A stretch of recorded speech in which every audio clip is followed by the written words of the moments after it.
Méditation du 10 avril, le canoë. C'est l'Éternel qui donne la sagesse, c'est de sa bouche que sortent la connaissance et l'intelligence. Proverbe 2, verset 6, version second 21. Le célèbre pédagogue brésilien Paulo Freire a adapté l'histoire suivante intitulée « Le canoë ». Sur un fleuve long et difficile à traverser, un canotier transportait des gens d'une rive à l'autre. Lors d'un de ces voyages, il y avait à son bord un avocat et une enseignante. Alors qu'il progressait au fil de l'eau, l'avocat demanda au canotier : « Mon ami, avez-vous des connaissances en droit ?» « Non, répondit le canotier. »« Quel dommage, répliqua l'avocat, attristé. Vous avez perdu la moitié de votre vie. » Très sociable, l'enseignante se mêla à la conversation et demanda : « Monsieur le canotier, savez-vous lire et écrire ?»« Non, mademoiselle, répondit-il. »« Quel dommage, vous avez perdu la moitié de votre vie, dit l'institutrice. » À ce moment-là, une vague arriva si fort qu'elle renversa le canoë. Soucieux de la sécurité de ses passagers, le canotier demanda : « Savez-vous nager ?» « Non, » s'écrièrent immédiatement l'avocat et l'enseignante. « Quel dommage, vous êtes sur le point de perdre votre vie entière, » conclut le canotier. Le psychologue et chercheur Howard Gardner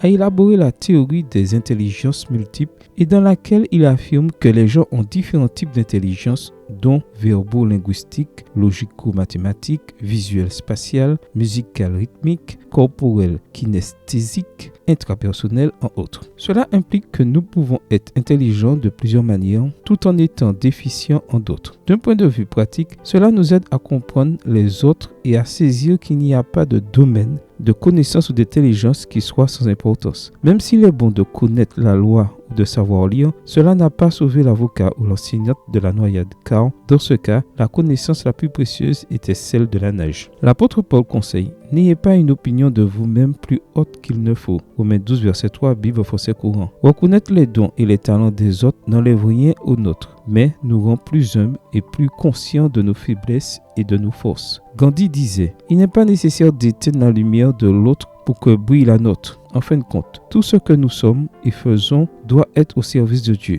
Reconnais tes forces et tes faiblesses aujourd'hui et exprime ta gratitude pour les dons et les talents de ceux qui t'entourent. Amen. Bonne journée à toi et que le Seigneur te bénisse.